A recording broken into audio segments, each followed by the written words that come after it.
E aí, crianças, chuva de informações, né? Mas não é nenhuma novidade para vocês, afinal de contas, a cada série que vocês passam, né, a gente vai aprofundando e vai ganhando mais informações a respeito deste tema. Então, tenha em mãos, marca texto, porque tem muitas informações para a gente destacar.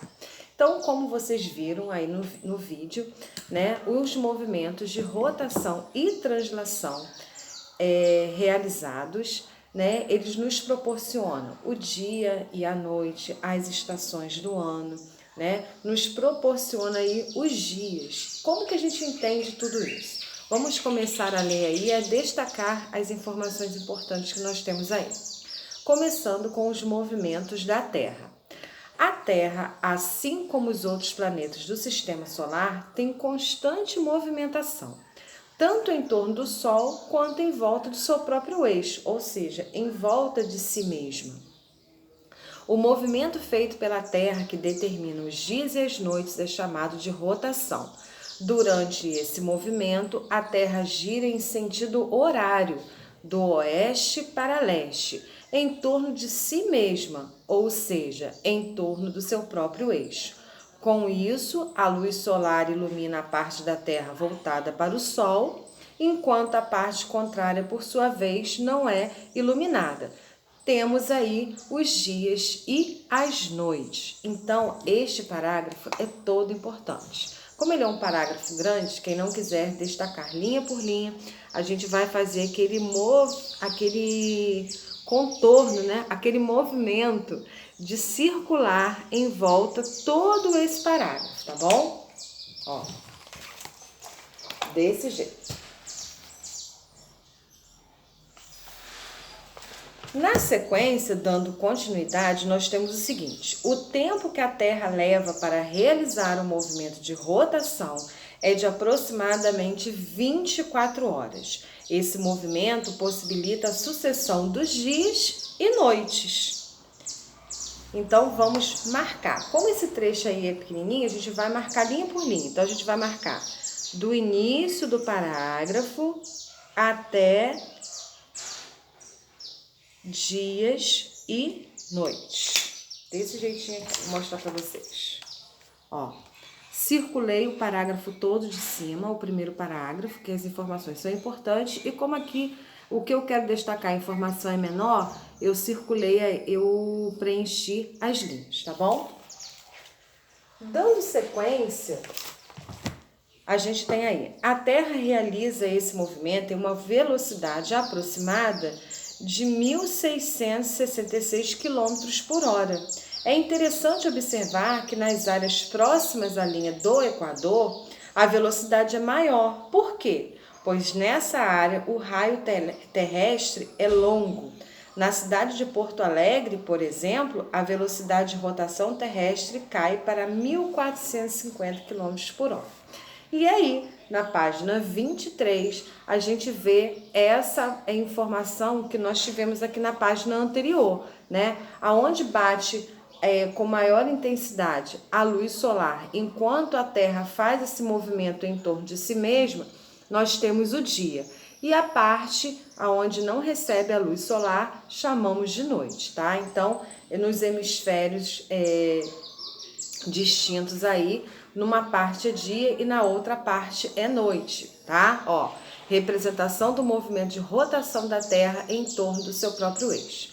Na sequência, nós temos aí, nosso planeta realiza esse movimento com uma inclinação aproximada de 23,5 graus. Por isso, os hemisférios são iluminados pelo Sol de maneira diferente no decorrer do ano. Os planetas realizam um movimento ao redor do Sol chamado de translação. A Terra completa uma volta ao redor do Sol no período de 365 dias. Então, nós temos aí um ano, né? Que esse movimento leva para poder acontecer, que nós chamamos de translação, tá? É o movimento ao redor do Sol. A Terra, o que corresponde a um ano. O trajeto desse movimento é em formato de uma eclipse ocorre a uma velocidade de aproximadamente 108 mil quilômetros por hora, tá? Então, esse parágrafo aí é todo importante, nós vamos circulá-lo, tá? Tem informações aí para nossas avaliações. Continuando o segundo parágrafo. A inclinação do eixo de rotação da Terra e o movimento de translação resultam nas estações do ano. Esses dois fatores fazem com que, ao longo do ano, as regiões da Terra sejam iluminadas de formas diferentes. Percebemos essa diferença de iluminação durante os dias e as noites, pois durante o dia, enquanto recebemos a luz solar, a temperatura é maior. Ao contrário, ocorre durante a noite, em que a temperatura cai, fica mais amena. Ao longo do dia, há horários mais quentes, como por exemplo ao meio-dia, quando o sol está no alto do céu, deixando a temperatura mais quente do que ao amanhecer, tá? Então, este parágrafo também é importante, então nós vamos destacá-lo circulando em volta também, tá bom? Então, ó, o Tia Gelusa ficou assim, tá? Vocês podem destacar assim ou ainda fazer linha por linha, ok? Seguindo aí na página 24, dando continuidade ao nosso assunto, nós temos a representação do movimento de translação que a Terra faz em torno do Sol, que dura quantos dias? 365 dias, tá bom? Então, vamos ler aí. Essa iluminação também ocorre de forma diferente no decorrer do ano de acordo com os hemisférios norte e sul.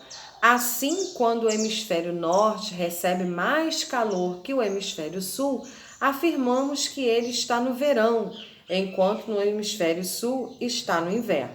A situação oposta será observada após 6 meses. A região próxima à linha do Equador, como está entre os hemisférios, recebe luz solar de forma constante ao longo do ano. Por isso, não possui estações do ano bem marcadas. Durante o ano, observamos 4 estações do ano: outono, inverno, primavera e verão. Elas possuem características específicas que são identificadas por meio das mudanças na paisagem e no clima. Por exemplo, o inverno é considerada a estação mais fria e a primavera a estação das flores. Essas mudanças entre uma estação e outra são as mais marcadas quanto mais distante da linha do Equador estiver a região. Em relação ao Brasil, a maior parte do seu território encontra-se no hemisfério sul. As regiões norte e nordeste, por estarem próximas às linhas do Equador, não possuem estações do ano bem definidas. Nas demais regiões do nosso país, é possível diferenciar as estações conforme seguimos a direção sul, visto que em uma parte da região sudeste e na região sul, as estações do ano são mais bem marcadas, tá? Então, a gente tem aí essas informações sobre as estações do ano. Na página seguinte, fechando esse assunto sobre as estações do ano, nós temos aí imagens que mostram as 4 estações: primavera, verão, outono e inverno. Então, continuando aí, nós temos: durante a primavera, os dias e as noites têm durações aproximadas. Nas regiões que apresentam estações do ano bem definidas, o primeiro dia da primavera, o equinócio da primavera, possui 12 horas de luz e 12 horas de escuridão. No decorrer dessa estação, os dias ficam mais longos, né? E as noites mais curtas. A gente consegue perceber aí que os dias ficam mais extensos. E é exatamente nessa época em que a gente também, nós tínhamos, né, o horário de verão. O verão é considerada a estação mais quente do ano, pois possui temperaturas mais elevadas, os dias são mais longos que as noites. No decorrer dessa estação, os dias ficam mais curtos e as noites mais longas. O mesmo ocorre com a temperatura que gradualmente diminui até a chegada do inverno. Nas regiões brasileiras onde as estações são bem marcadas, como o Rio Grande do Sul, podemos observar a mudança de coloração e queda das folhas das árvores. O inverno é caracterizado por ser a estação mais fria do ano. Nas regiões em que as estações do ano são bem definidas, o primeiro dia do inverno, solstício de inverno, é a data em que ocorre a noite mais longa do ano, ou seja, o menor período de horas com luz do sol. Então fica aí essas informações que a gente está relembrando, né, para nossas atividades que seguem nas próximas páginas. Já volto.